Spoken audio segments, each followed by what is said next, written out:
안녕하세요. 제가 심심할 때마다 여기 사연을 듣는데 그때마다 드는 생각은 세상엔 별의별 사람들이 다 있고 믿기지 않는 사건들이 많다는 것입니다. 결혼 전에는 지극히 평범하게만 살아온 저로서는 이해하지 못할 사연들이 정말 많았어요. 그러나 최근에 저에게도 기가 막히고 코가 막힐 만한 사연이 하나 있어서 조심스럽게 저의 이야기를 한번 해볼까 합니다. 저는 경기도에 거주하는 30대 기혼 여성입니다. 어린 시절 저의 집은 정말 화목했습니다. 부모님은 제 앞에서 한 번도 큰 소리로 싸우지 않으셨어요. 가족끼리 문제가 생기면 항상 대화로 해결하셨고, 어린 저의 의견도 무시하지 않고 항상 존중해 주셨습니다. 이렇게 부모님의 사랑을 듬뿍 받고 자라서인지 저는 마음속에 그늘 하나 없이 성적이 우수하고 교우 관계도 좋은 즐거운 학창 시절을 보냈어요. 고등학교 졸업 후 수도권 4년제 대학교에 입학하였습니다. 대학교에서는 고등학교 때만큼 좋은 성적은 얻지 못했지만 활발한 동아리 활동과 봉사활동, 해외여행 등으로 다양한 경험을 쌓았어요. 이러한 경험이 자양분이 되어 꽤 좋은 중견기업에 초봉치고는 꽤 높은 연봉을 받고 입사를 하게 되었답니다. 회사 생활은 학교 생활과는 너무 달랐어요. 저는 제가 긍정적이고 뭐든 잘할 수 있는 사람이라고 생각했는데 생각보다 저는 너무 작고 여린 사람이더군요. 제가 입사한 지 3달이 되었을 때 어이없는 실수로 팀장님한테 크게 혼이 났었어요. 저 자신도 제 실수가 용납되지 않아서 자존감이 바닥을 치고 있는데 같은 부서의 남자 대리님이 오늘 퇴근 후 저에게 저녁을 사겠다고 하시더라고요. 대리님은 저와 같은 대학교 출신이었는데 거래처에서 스카우트 제의가 많이 있을 만큼 일을 잘하시는 분이었어요. 그날 퇴근 후 대리님과 함께 곱창집을 갔어요. 그곳에서 대리님은 제게 맥주를 한 잔 건네주면서 대리님 본인의 신입사원 시절 때 이야기를 해주었습니다. 지금은 일을 잘하시는 대리님도 신입사원 때 저 못지않게 팀장님께 정말 많이 혼이 났더군요. 그 이야기를 들으니 저만 엄청 못하는 것은 아니라는 생각에 안심도 되고 혼났다고 주눅만 들 것이 아니라 그 과정에서 열심히 배워야겠다는 생각이 들었답니다. 그날 후로 저는 대리님의 옆에서 많은 것을 배울 수 있었어요. 그리고 우리는 친해져서 평일이 아닌 주말에도 종종 연락해서 사적인 대화도 많이 나눴습니다. 점점 연락을 주고받는 횟수가 많아지고 회사 밖에서 개인적으로 만나는 시간이 늘어나면서 대리님이 점점 궁금해졌어요. 대리님 역시 그런 제가 싫지는 않았는지 저의 연락이나 만남을 피하지 않았고 그러다가 자연스럽게 연인 관계로 발전을 하게 되었습니다. 그 뒤로 우리의 사이는 점점 더 깊어져서 지금은 이도진 대리님이 아닌 제 남편 이도진이 되었답니다. 제 남편은 결혼 전 저와는 완전히 다른 삶을 살았어요. 아버지는 남편의 초등학교 입학을 며칠 앞둔 어느 날 갑작스러운 사고로 돌아가셨습니다. 그래서 시어머니 혼자 남편을 키워야 했어요. 여러 가지 복잡한 가정사로 인해 도움을 받을 만한 친척도 없었던 시어머니는 어찌어찌해서 술 장사를 시작하셨는데 술집에서 이 남자 저 남자를 많이 만났다고 합니다. 시어머니는 남자들을 만나고 장사를 하느라 어린 남편은 항상 뒷전이었어요. 남편은 소풍 때 싸는 도시락도 시어머니가 아닌 술집 이모들이 챙겨주었고 학부모 참관 수업 때도 시어머니가 아닌 술집 이모들이 오셨다고 해요. 그 밖에 학교 행사로 부모님들이 오셔야 하는 날이면 화려하고 반짝이는 옷을 입은 술집 이모들이 오셔서 남편은 정말 부끄러웠다고 합니다. 한 번은 남편이 초등학교 때 독감에 걸려서 정말 죽을 듯이 많이 아팠다고 해요. 자식이 아프면 부모가 병원에 데려가는 것은 당연한 일이잖아요. 하지만 그때도 시어머니는 술을 먹고 남자 만나느라 바빠서 술집 이모들이 병원에 데리고 가서 주사 맞히고 약도 먹여주었대요. 이뿐만이 아니라 시어머니는 이제 10살밖에 되지 않은 남편에게 내가 너 때문에 시집을 못 간다고 하며 구박하고 때렸다고 합니다. 그러다가 중고등학교가 되어 혼자서도 잘 다닐 수 있는 나이가 되었을 때부터는 아예 시어머니가 남편에 관한 관심을 끄고 살았대요.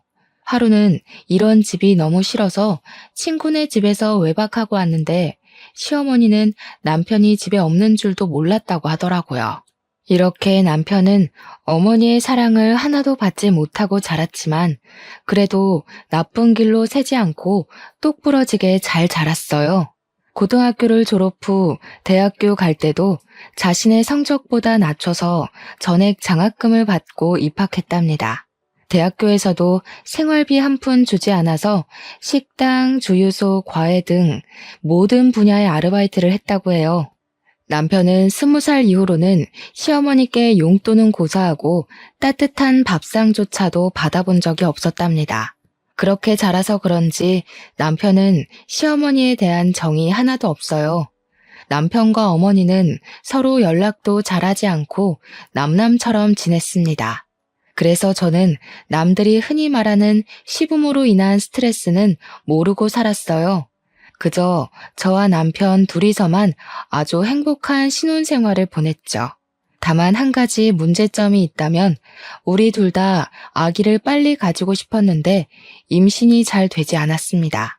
병원에서 검사를 해보니 몸에 별다른 이상은 없는데 스트레스를 받거나 피곤하면 임신이 잘 되지 않을 수 있다고 했어요. 사실 결혼 초까지만 해도 저는 회사를 계속 다니고 있었는데 그 당시 제가 중요한 프로젝트를 하게 되면서 스트레스를 많이 받았고 잠도 거의 못 잤거든요. 아마 그래서 아기가 생기지 않았던 것 같습니다. 저와 남편은 많은 대화 끝에 지금은 일보다는 아기를 만드는 것이 더 급선무라는 생각이 들어 저는 프로젝트가 맞춰지는 대로 회사를 퇴사하겠다는 의사를 밝혔어요. 다행히 복지가 좋은 회사라 그런지 사람이 바로 구해져서 2주일 동안 인수인계 후 회사를 관둘 수가 있었습니다. 그 뒤로는 필라테스를 하며 건강한 몸을 만들기 위해 노력하며 살았어요. 저와 남편이 아기를 기다리며 지내던 어느 날이었어요. 회사를 다녀온 남편이 시어머니가 새로운 남자분을 만나 결혼을 한다는 것입니다. 두 분 다 나이 들어서 하는 재혼이니 정식으로 결혼식을 하지는 않고 그냥 친척과 가족, 가까운 지인들만 모여서 식사만 한다고 하셨습니다.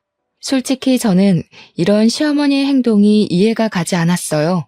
아무리 나이 들고 하는 재혼이라고 해도 가족들에게 소개도 하지 않고 결혼을 한다고 통보를 하는 것이 좀 그렇더라고요.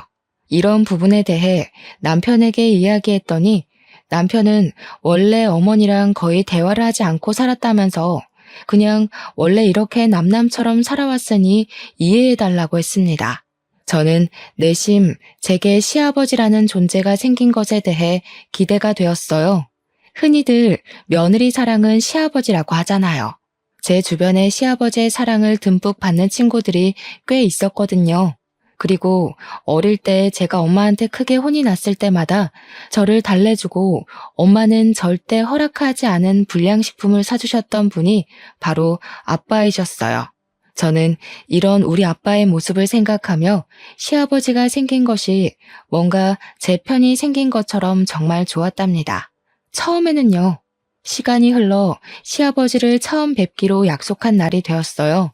시아버지는 군인 간부 출신이시라 그런지 자기 관리도 엄청 철저하신 것 같았고 몸도 아주 건강해 보이셨습니다. 저와 남편은 시아버지가 조금 딱딱하기는 해도 시어머니가 혼자 계시는 것보다 함께 계시는 것이 좋을 것으로 생각했습니다. 시아버지 역시 저와 남편을 좋게 보셨는지 호탕하게 웃으시며 아주 화기애애하게 첫 만남을 마쳤습니다. 시아버지를 처음 뵙고 나서 한 달이 지났어요. 시아버지는 아들 부부가 어떻게 사는지 궁금하다고 한번 오시겠다고 하셨습니다. 저 역시 시아버지한테 우리 집을 보여드리는 것이 맞는 것 같아서 주말에 오시라고 했어요. 그리고 주말이 되어 시아버지와 시어머니가 함께 오셨습니다. 결혼식 식사 자리에서는 잘 몰랐는데 두 분이 나란히 서 계시니 정말 잘 어울리더라고요. 시아버지는 집에 오시더니 집이 너무 좋다고 칭찬을 하셨습니다. 사실 이 집은 결혼하기 전에 제 아빠가 로또에 당첨이 돼서 그 당첨금으로 장만해줬던 집이었어요. 남편과 결혼할 당시 신혼집을 구해야 하는데 저희가 가진 자금으로 마음에 쏙 드는 집을 구할 수가 없었습니다. 시어머니는 절대 지원을 해주지 않겠다고 하시고 친정 부모님께 도움을 받으려면 받을 수도 있었지만 저희는 우리의 힘으로 시작을 해보고 싶었어요.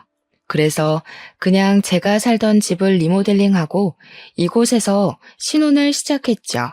지금 이 집이 회사 친정과도 가깝고 대형마트, 병원은 물론 각종 편의시설도 다 주변에 있어서 위치상으로는 최적이었거든요. 아파트가 구축인 것이 단점이라면 단점이지만 내부를 다 뜯어 고치니 새집 같았습니다. 게다가 방은 3개나 되고 화장실도 2개나 있고 여름에는 시원하고 겨울에는 따뜻하답니다. 시아버지는 시어머니가 정기적으로 다니는 병원과도 가깝고 마트며 뭐가 다 있다면서 너무 좋다고 칭찬을 계속하셨습니다. 저는 시아버지와 대화를 나누다가 점심시간이 되어 식사 준비를 했어요. 집에서 모든 실력을 다 발휘하고 싶었으나 사실 제가 요리를 잘하는 편은 아니라서 메인 요리만 제가 하고 밑반찬은 반찬 가게에서 주문해서 음식을 차렸습니다. 시아버지는 제 상을 보더니 며느리 밥상을 다 받아봐서 좋다면서 이거를 다 제가 준비한 거냐고 물으셨어요. 저는 솔직하게 밑반찬만 반찬 가게에서 샀다고 말씀드렸습니다.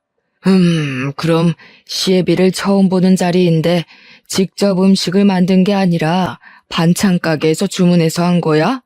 직접 한 것도 아니고 조금 실망이구나. 다음부터는 음식 직접 하도록 해라. 아니다. 아까 오는 길에 보니까 이 앞에 요리학원 있던데 내가 등록해 줄 테니 가서 음식 좀 배워. 요새는 집에서 밥 많이 안 먹어서 차라리 반찬 가게에서 사는 게 더 비용도 저렴하고 이득이에요. 그리고 이 사람도 집에서 이것저것 하고 있어서 요리 배울 시간 없습니다. 시아버지는 제게 실망한 표정을 지으며 요리를 잘하지 못하면 배우라고 하셨어요. 남편은 요리학원에 다닐 시간 없다고 이야기해 주었지만 저는 솔직히 요리에 관심은 있는데 손맛이 없어서 한번 배워보고는 싶었습니다. 그래서 시아버지한테 요리를 배워볼 테니 요리학원을 등록해달라고 했어요. 지금 생각해보면 그때 괜히 이런 말을 해서는 안 되는 거였는데 눈치가 없던 저는 요리학원을 등록해주신 시아버지께 너무 감사하며 이런 게 바로 며느리 사랑이라고만 생각했었네요. 그리고 며칠이 지났어요. 요리학원을 마치고 집에 가는데 시아버지가 저한테 전화해서는 자신에게 아들과 며느리가 생겼으니 함께 정을 나누며 살고 싶다고 하셨습니다. 솔직히 남편이 시어머니와 돈독한 정이 있는 것도 아니고 시아버지는 이제 막 안 사이인데 같이 살면 얼마나 불편하겠어요. 게다가 저는 아기를 준비한다고 집에서 쉬고 있는데 만약에 같이 살면 저는 시부모님과 하루 24시간 내내 붙어 있어야 했습니다.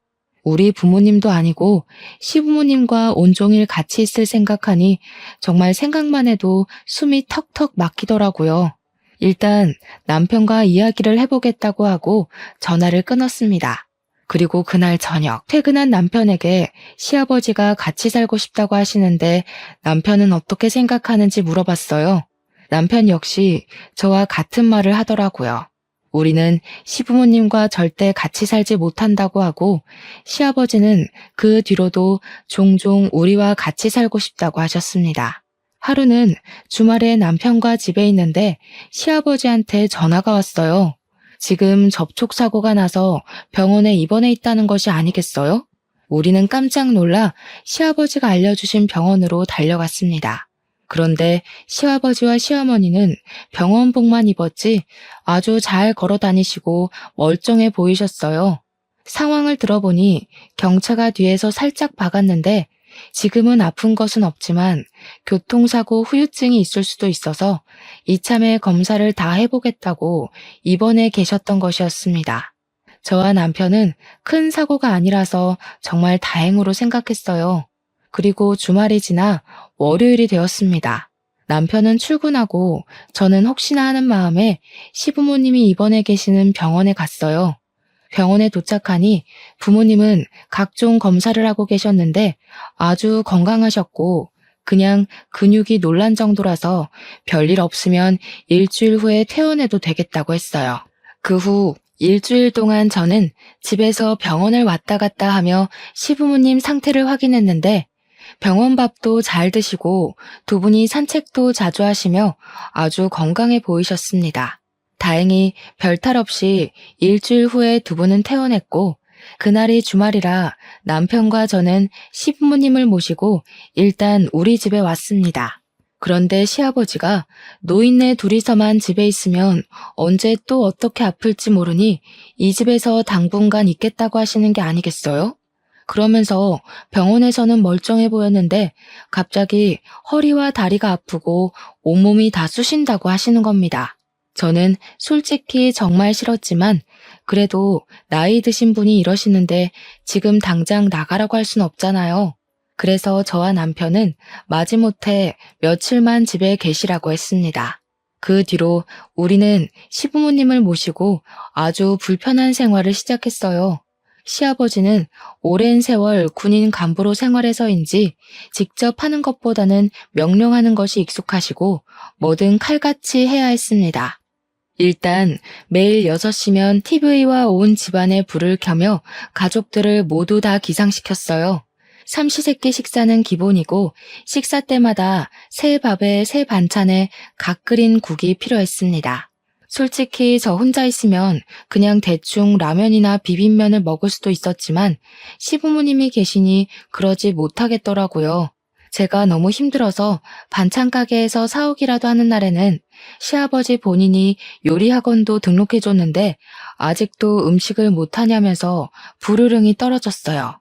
간이 조금이라도 맞지 않으면 짜다, 싱겁다는 이유로 다시 음식을 해오라고 하셨습니다. 저는 그 덕에 밥을 제때 함께 먹을 수가 없었답니다.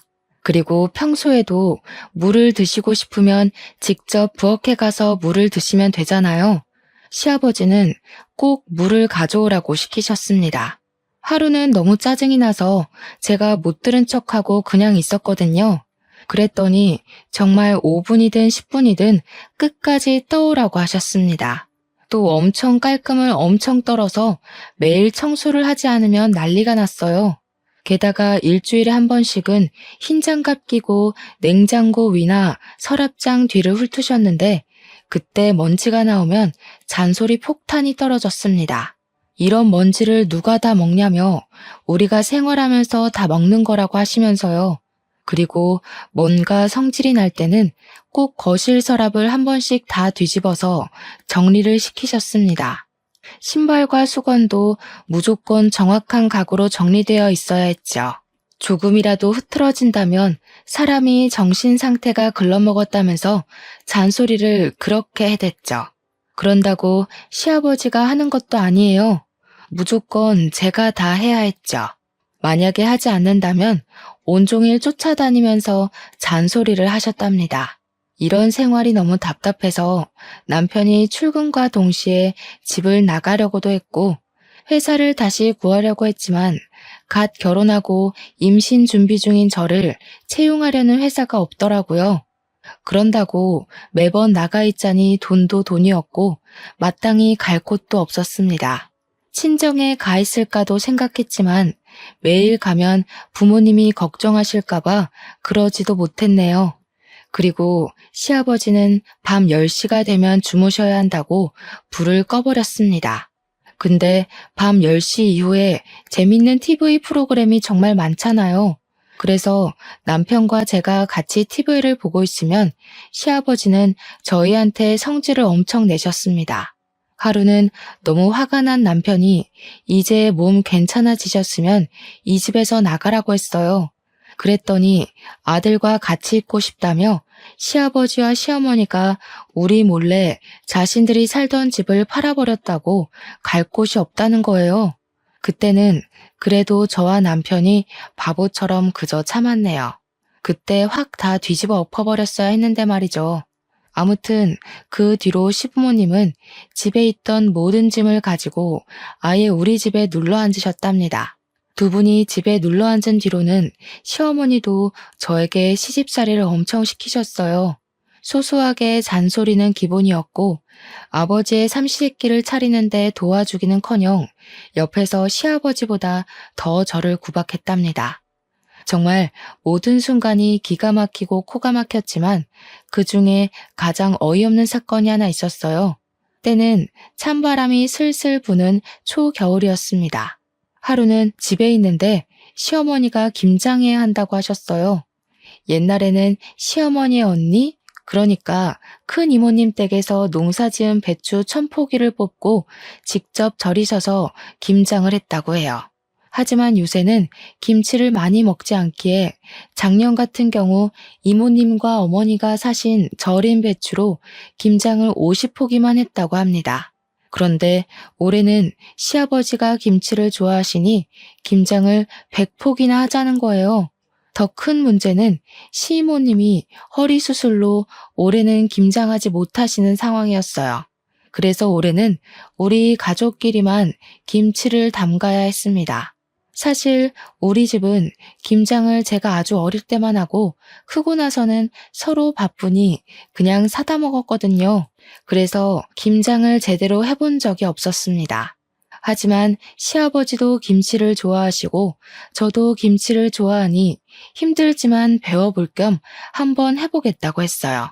그래서 절인 배추를 주문하려는데 시아버지는 절인 배추가 어떻게 절여졌을지 아냐며 절인 배추가 아니라 그냥 배추를 사서 직접 절이라고 하시는 거예요. 저는 그냥 양념을 만들고 버무리기도 힘들 것 같아서 싫다고 했지만 그 주 금요일에 시아버지께서 직접 마트에 가셔서 배추 100포기를 사오셨습니다. 이 배추를 반품시킬 수도 없으니 어쩔 수 없이 배추를 절이기 시작했는데 물 먹은 배추는 정말 무거웠어요.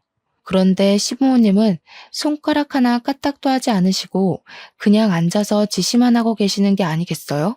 솔직히 김치를 저 혼자만 먹는 것도 아니고 드시는 건 시아버지가 제일 많이 드시는데 저만 일하고 있으니 화가 났습니다. 이거는 시아버지, 시어머니 모두 도와주셔야 해요. 이걸 저 혼자 어떻게 다 해요? 옛날에는 배추 1000포기도 며느리 혼자 담갔다. 1000포기도 아니고 고작 100포기인데 이것도 못한다고 이 난리니? 하여튼 요새 애들은 다들 약해 빠졌다니까. 이 속도로 했다가는 오늘 밤을 새워도 못하니까 좀 서둘러. 저는 요새 애들이라서 이런 것 못해요. 그리고 시아버지께서 이렇게 사오셨으니 시아버지가 도와주세요. 안 그러면 저도 손 하나 까딱하지 않을 거예요. 너는 아버지한테 이게 무슨 말버릇이니? 말 똑바로 못해? 저렇게 싹수가 노래서야 원. 시부모님이 저한테 빨리 제대로 하지 못한다고 구박하는데 남편이 퇴근하고 집에 들어왔습니다. 남편은 배추가 거실에 쌓여있는 것을 보고 이게 다 뭐냐고 했어요. 저는 남편에게 제가 배추를 절이고 있는 이 상황에 대해 다 이야기했습니다. 지금 다들 제정신이세요? 이 100포기를 어떻게 여자 혼자 다 해요? 사람 알아 눕는 꼴 보고 싶어요? 지금 네 와이프라고 편드냐? 옛날엔 여자 혼자 1000포기도 다 했어. 옛날 사람들 다 했어도 엄마는 그런 얘기 하면 안 되지 않나? 솔직히 엄마는 김치 제대로 담근 적 없잖아. 시이모가 다 했지. 아니야? 엄마가 언제 1000포기나 했다고 그래? 시어머니는 남편의 말에 아무 말도 하지 못하고 당황해서 가만히 있었습니다. 알고 보니 이전에 시이모님과 둘이서 1000포기를 김장했다고 말씀하시던 모든 것이 다 거짓이었더라고요. 어쨌든 배추를 이미 사왔으니 이거 다 해야 해. 버릴 수는 없잖아. 그럼 다 같이 모여서 해요. 아, 진짜 이게 지금 무슨 난리야? 오늘 이거 다 못하면 아버지도 잠 주무실 생각하지 마세요. 도대체 뭐 하는 짓이에요, 이게? 그리고 내일도 다 같이 새벽에 일어나서 배추 씻고 하는 거예요. 아시겠어요? 남편이 모든 것을 다 뒤집어 엎을 것처럼 화를 버럭대니 시부모님도 아무 말도 하지 못하고 다 같이 배추를 절이기 시작했습니다. 시아버지는 원래 10시가 되면 주무셨는데 그날은 자정까지 배추를 절였어요. 다음날 원래 새벽 6시면 일어나던 시아버지와 시어머니가 일어나시지 못하시더라고요. 저와 남편이 깨우려고 들어가니 두 분은 몸살이 났다고 끙끙 앓는 소리만 하셨습니다. 절대 일어나지 않으시길래 불을 켜고 일어나실 때까지 기다렸어요. 아침 9시가 되자 그제야 시부모님이 나오셨습니다. 뭐야? 너희끼리 먼저 시작했어야지. 아직도 안 했어? 우리는 잘 먹지도 않는 김치 저 사람이 먹는다는 이유로 지금 이렇게 하는데 굳이 우리가 먼저 시작해야 해? 당연히 먹을 사람이 해야지. 아니야? 너 지금 설마 나 들으라고 하는 소리냐? 당연한 거 아닌가요? 아, 빨리 시작해요. 지금 누구 때문에 이 괴고생을 하는데. 남편의 닭달에 시아버지는 전날 소금물에 절인 배추를 온종일 씻어냈고 저와 시어머니는 부엌에서 김치 양념을 만들었습니다. 절인 배추에 양념을 버무려야 하는 다음 날에도 시부모님이 늦게 일어나시길래 우리는 일부러 일어나실 때까지 기다렸다가 시작했어요. 시부모님이 3일 연속 김장을 하니 몸살이 제대로 나서 아예 일어나지 못하셨습니다. 처음에는 화만 내던 남편이었지만 그래도 부모님이라고 월요일에 반차를 쓰고 시부모님을 데리고 병원에 다녀왔네요. 혼돈의 김장 사건이 지나고 시간이 흘러 12월 마지막 날이 되었습니다. 원래는 10시만 되면 주무시던 시아버지가 새해맞이 카운트다운을 봐야 한다며 잠을 주무시지 않더라고요. 시어머니는 그런 시아버지에게 술상을 차려드렸는데 시아버지는 술에 취해서 결국 자정이 되기 전에 거실에서 잠이 드셨습니다. 시아버지를 깨워도 일어나지 못하시길래 어쩔 수 없이 거실에 두고 우리는 우리 방에 들어가서 잠을 잤어요. 그러다가 새벽이 되었습니다. 뭔가 이상해서 눈을 떠보니 시아버지가 비틀거리며 우리 방에 들어와서 남편 옆에 눕는 것이 아니겠어요? 저는 깜짝 놀라 남편을 깨웠습니다. 남편도 옆에 누운 시아버지를 보고 깜짝 놀라 소리 지르며 불을 켰어요. 아버지, 지금 이게 뭐 하는 짓이에요? 잠결에 모르고 여기 왔다. 이게 그렇게 화낼 일이야? 성인 부부의 침실에 이렇게 함부로 막 들어오시면 어떡해요? 당장 나가요, 나가. 우리 방에서 큰 소리가 나자 시어머니도 주무시다 깨셔서 오셨어요. 시어머니는 상황을 보시고는 사람이 살다가 보면 그럴 수도 있지. 이거 가지고 그렇게 성질을 내냐며 화를 내셨습니다. 어머니, 솔직히 혈연관계도 아닌 시아버지가 이 새벽에 부부 침실에 막 들어오시는 게 말이 돼요? 아무리 잠결에 술김이라고 해도 그렇지. 너무 불쾌해요. 뭐? 불쾌? 너 말 다 했어? 그게 시애비한테 할 소리야? 당연한 거 아니에요? 시아버지가 잠자는 방에 들어오는데 좋아할 며느리가 세상 천지에 어딨어요. 이제 조심 좀 해주세요. 이게 지금 보자 하니까 내가 그렇게 웃음냐? 도대체 왜 내 말을 듣지 않는 거야? 남편은 시아버지께 당장 이 방에서 나가라고 큰 소리를 쳤습니다. 그날 저는 너무 놀란 마음에 잠을 한숨도 자지 못했어요. 하지만 다음 날도 어김없이 시부는 6시에 나를 깨워서 밥을 달라고 했고 저는 피곤한 몸을 이끌고 나와 어쩔 수 없이 떡국을 끓여야만 했습니다. 그러다가 결혼 후 처음으로 맞이하는 명절이 되었어요. 저는 시어머니께서 알려주신 대로 과일과 간단한 음식 몇 가지만 올라간 간소한 차례상을 차렸습니다. 그런데 시아버지가 무슨 차례상이 이렇게 간소하냐며 새로 장을 봐서 오셨어요. 그러면서 음식을 이것저것 시키시더라고요. 시아버지가 시키신 음식을 다 하려면 지금부터 밤을 새워도 시간이 부족한 상황이었어요. 제가 이것은 오늘 내로 절대 하지 못한다고 말씀드리니 시아버지는 밤을 새워서라도 다 해놓으라고 하셨습니다. 그래서 그럼 제가 도와달라고 하니 시어머니는 어른이니까 쉬라고 하시고 남편은 남자니까 음식을 하면 안 된다고 하셨어요. 그래서 저를 도와줄 사람이 아무도 없으니 혼자서 다 하라는 게 아니겠어요? 시아버지 억지에 남편이 성질나서 남편이 시아버지에게 따지고 결국 남편과 시아버지는 또 싸웠습니다. 그리고 저는 싸우는 둘을 말리느라 음식을 하지 못했고 결국 다음날 원래 시댁에서 하던 대로 간소한 차례상을 차리게 되었습니다. 시아버지는 차례상을 가만히 보고 있다가 마음에 들지 않는다며 차례상을 엎어버리셨어요. 시어머니는 그런 시아버지 옆에서 비위 맞추며 다음부터는 며느리 교육 똑바로 해서 성대한 차례상을 만들겠다고 하더라고요. 그런 시아버지, 시어머니를 본 남편은 화가 잔뜩 나서 저를 데리고 그냥 나왔습니다. 친정에서 명절을 지내고 오니 시아버지는 저한테 엄청 뭐라고 하시더라고요. 너는 이 시합이랑 처음으로 지내는 명절인데 홀라당 친정에 가버리냐? 너네 부모님이 그렇게 가르치디? 원래 여자는 명절 때 친정에 가면 안 되는 거야. 알겠어? 2번 다시는 이런 짓 하면 가만 안 둔다. 당신이 가만 안 두면 어찌할 건데? 다시는 이 사람한테 아무 소리 하지 마요. 한 번만 더 이딴 식으로 부당하게 집안일 시키고 잔소리하면 당신들 용돈 다 끊어버리고 쫓아내버릴 거야.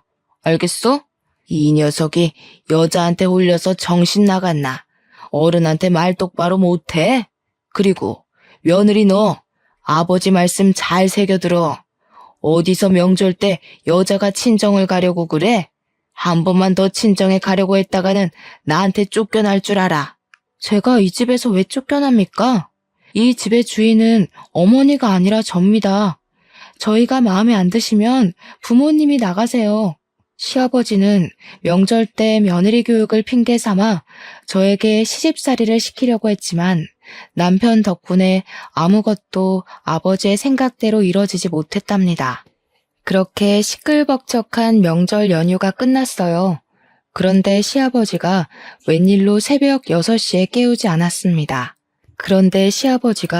웬일로 새벽 6시에 깨우지 않았습니다. 남편과 저는 시아버지가 오시고 나서 처음으로 아침 7시 반까지 푹 잠을 잘 수가 있었어요. 남편이 출근 준비를 할 때도 밥 달라는 소리도 하지 않고 가만히 계셨습니다. 하지만 남편이 출근하니 그때부터 밥해라, 청소해라 등의 잔소리를 하시기 시작하더라고요. 네 남편이 없을 때는 내가 왕이야. 넌 며느리니까 서열이 가장 미치고. 그니까 무조건 내 말에 절대 복종해야 해. 알겠어? 빨리 청소하고 정리하고 해라. 여기 서랍장은 이게 뭐니? 이거 다 정리 똑바로 해. 알았어? 정리 다 하기 전에는 쉴 생각 마라. 여기 서랍을 다 뒤집어 엎으시면 어떡해요. 그리고 며느리라고 무조건 절대 복종은 아니죠. 이 년이 지금 어디 앞이라고 큰 소리야? 그만하지 못해? 며느리는 원래 종년이야. 저는 남편이 가자마자 시부모의 잔소리와 구박을 들어야 했습니다.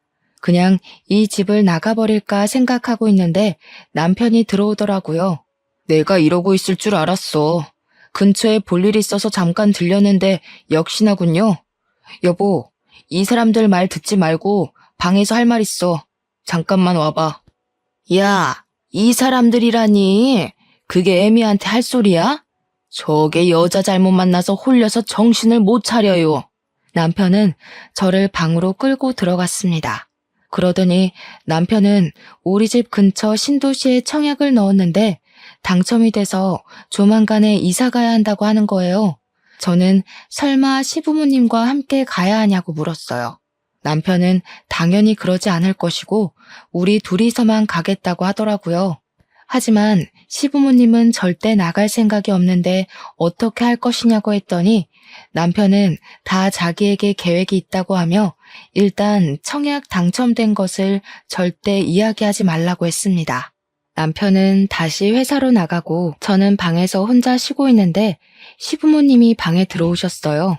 아까 둘이서 무슨 얘기를 그리 소곤소곤 했냐길래 저는 남편이 시킨 대로 아무 말도 하지 않았습니다. 시부모님은 답답해서 팔짝 뛰는데 이제 이 두 사람을 보지 않아도 된다는 생각에 너무 좋아서 웃음이 막 났답니다. 그리고 2월이 되었어요. 2월에는 시아버지의 생신이 있었답니다. 남편은 시아버지의 생신을 맞이해서 모든 가족을 한자리에 모았어요.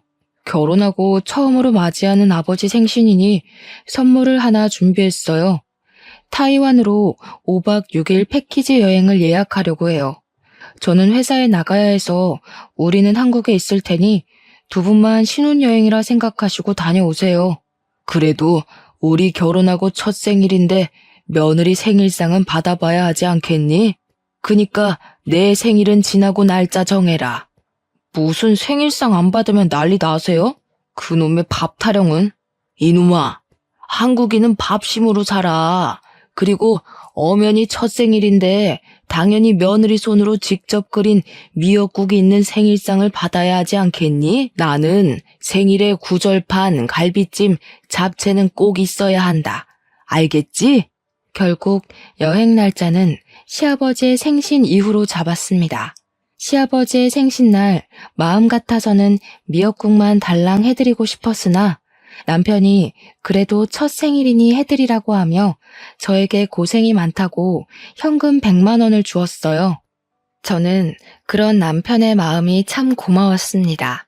그리고 생신날 새벽부터 일어나서 구절판 갈비찜 잡채에 미역국을 했어요. 솔직히 이 정도도 진수성찬이라고 생각했는데 시아버지는 자기가 말한 것만 딱 차렸다며 뭐라고 하셨습니다. 저는 새벽부터 일어나서 준비했는데 제 노력은 알아주지도 않고 오히려 부족하다고 타박하니 정말 기분이 좋지 않았어요. 그래도 시아버지의 생신인 좋은 날인데 그런 날을 망치고 싶지 않아서 그냥 꾹 참았네요. 그리고 일주일이 지났습니다. 이날은 시부모님의 여행날이었고 시부모님은 아주 신이 나셔서 공항으로 떠났습니다. 우리는 두 분이 떠나자마자 바로 포장이사를 불러 그 집을 떠나 청약 당첨된 신도시로 이사를 가버렸답니다. 그리고 원래 살던 집에는 새로운 주인이 왔어요. 며칠 동안 이삿짐을 정리하며 정신없이 보냈습니다.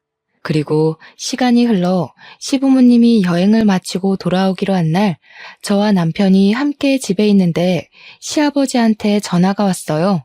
야, 지금 너네 이게 뭐 하는 짓이야? 우리 여행을 보내고 집을 팔아버려? 죄송하지만 이제는 그쪽하고는 더는 같이 못 살겠네요. 솔직히 제가 그쪽의 진짜 며느리는 아니잖아요. 그리고 집이 무슨 군대도 아니고 군대처럼 하나하나 다 명령하고 지시하고 간섭하고 너무 힘들었다고요. 그런다고 어른들을 여행 보내놓고 감히 니들끼리 이사를 가? 너네 지금 어디야? 당장 못 와? 제가 오죽하면 이러겠어요, 오죽하면.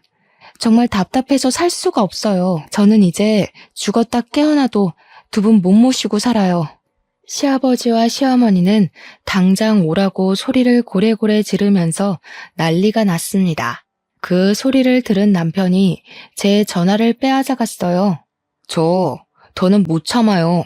엄마는 저 어릴 때부터 그놈의 남자의 술에 빠져서 날 쳐다보지도 않고 나이 먹고 결혼한 사람은 자기가 왕이라도 되는 양 이래라 저래라 간섭하면서 제멋대로 행동하고 그게 지금 어른들한테 할 소리야? 내가 너 그렇게 가르쳤어? 이게 여우 같은 년한테 홀려서는 전현 저거 나중엔 내 아들 간 빼먹는 거 아닌지 몰라? 말 가려서 해. 그리고 엄마가 날 언제 가르치기나 했어? 남자한테 빠져서 이 남자 저 남자 만나느라 바빴잖아. 그쪽들 짐은 이삿짐 센터에 맡겨놨으니까 알아서 찾아가세요. 이제 전화 끊습니다. 남편은 전화 그렇게 끊어버리고 시아버지 시어머니 번호를 차단해버렸습니다. 그리고 다음날, 그날은 토요일이었어요. 남편이 잠깐 마트에 가고 집에 저 혼자 있는데 누가 문을 3개 두드리더라고요. 보니까 시부모님이 어떻게 알고 우리 집에 오신 거예요.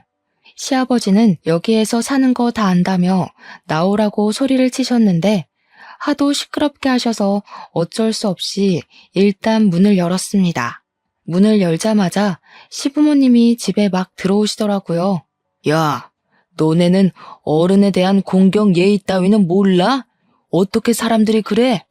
아버님이야말로 너무하신 거 아니에요? 막말로 늦은 나이에 아들과 며느리를 얻었으면 어른답게 행동을 하셔야죠.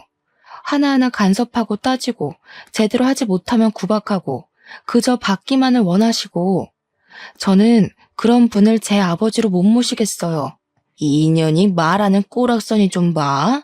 뚫린 입이라고 막 뺐네.